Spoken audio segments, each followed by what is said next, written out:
Hey TCS TV viewers, it's Dave and Evelyn from the camera store, and we're finally back together because Canon has made one of the most exciting announcements in a very long time. We have the brand new Canon R5 and R6. We're going to run you through the official specs and our first impressions of these two cameras.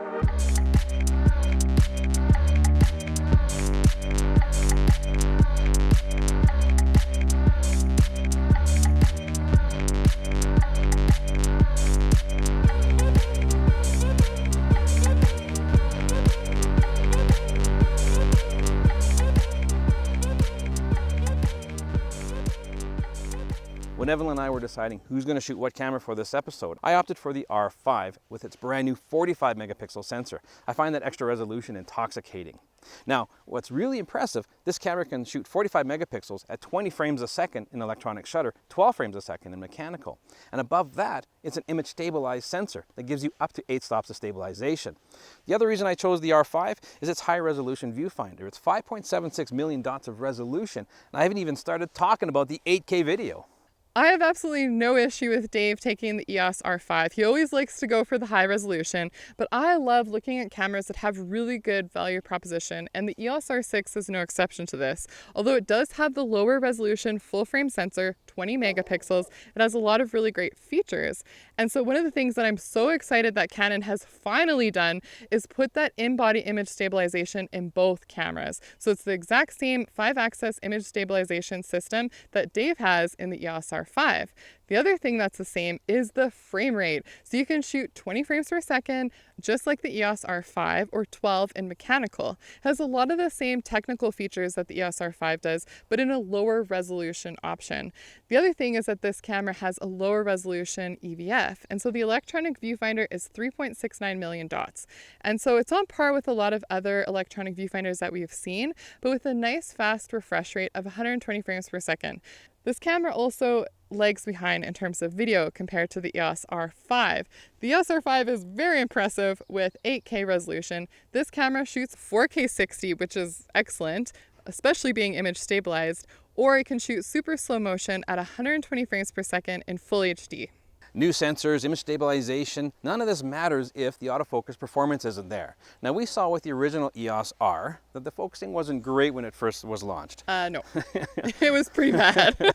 Then with firmware update, they made it significantly better. Now we only build upon that with these cameras here. The R5 and the R6 feature dual pixel autofocus 2 from Canon, and I'm finding in my own experience here today that it seems to be much more sophisticated than I've seen in previous generations. We were really impressed with the autofocus performance of the 1DX Mark III when it was in live view. It was some of the fastest Canon autofocus that we've ever seen, and this technology is improved from that, and we're actually seeing some really nice results with head and eye detection, even if the subject's head isn't facing you, which is pretty impressive. It also has autofocus profiles for dogs, cats, and birds.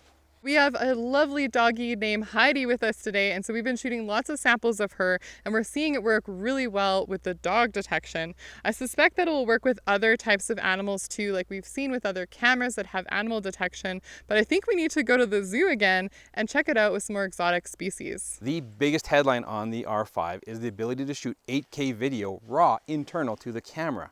Probably wondering, why do I need 8K video? People used to say that about 4K. With 8K, it's 4 times the resolution, so just imagine in post-production, now I can crop even more aggressively if I want to and do digital pans, a lot more post-production flexibility.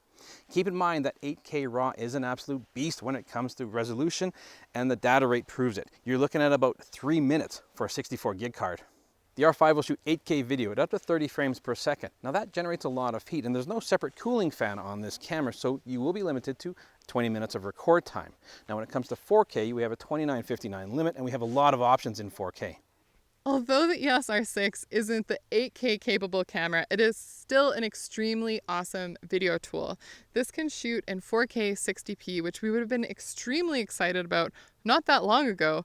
And you even have the option of shooting in 422 10-bit C-Log. So you have some really nice professional options. And the other thing that we like about this camera in terms of it being an awesome run and gun video tool is that you have that image stabilization and tracking autofocus.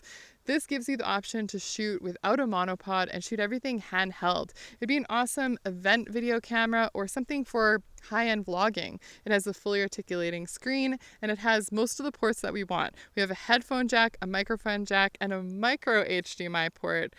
But besides the configuration of the camera, I really think that the most exciting thing about this is that you do have continuous autofocus in all of the record modes, making this a really capable video tool. When you first get your hands on an R5, it feels really nice. It's got a nice deep shelf here for your hand to fit into, and it feels nicely built.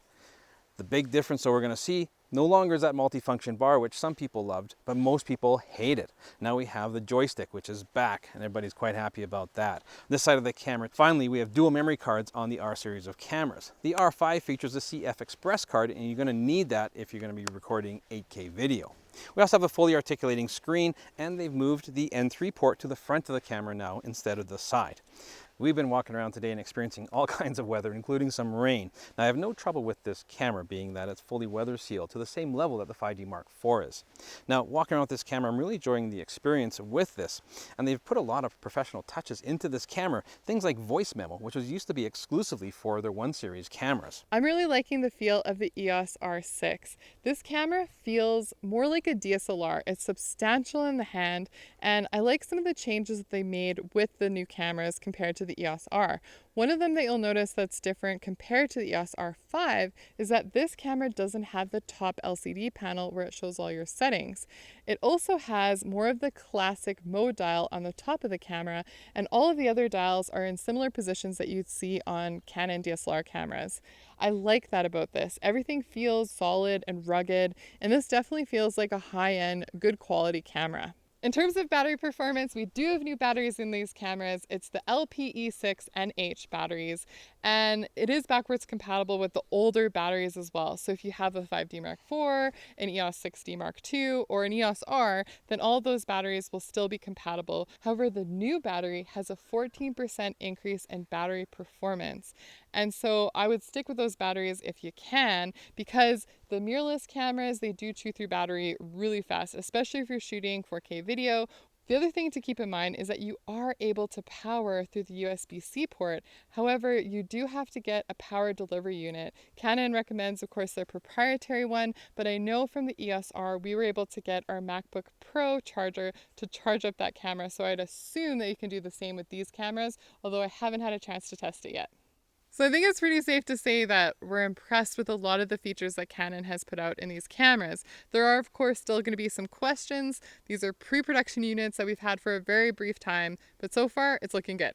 Yeah, as a Canon user, we've been teased with some amazing quality RF lenses over the last year or so. We haven't had a body that's really matched those lenses. Now we do. We have 2 fantastic options. Yeah, it really seemed like they were holding back on the bodies before with the EOS R and the RP, but now we have something that I think professionals and just people that are doing more serious photography and video work are going to acclimate towards. I'm interested to see how people are going to like the 8K video of this. Are they really going to adapt to it quickly? Or are they going to be like, whoa, my computer just blew up, or what? Baby steps, Dave, baby steps. But it's true. I think that there's a lot of great things with these cameras. We want to run more tests. And of course, we want to know, what do you guys think? Do these cameras now having image stabilization, 8K video, and a lot of the other features that we talked about, have they checked all the boxes for you? Or are there still anything that you're hoping that they would add in future generations? Let us know in the comments below. Make sure you follow us on Instagram. And if you're new to the channel, please subscribe and hit the notification bell so we can catch you again very soon.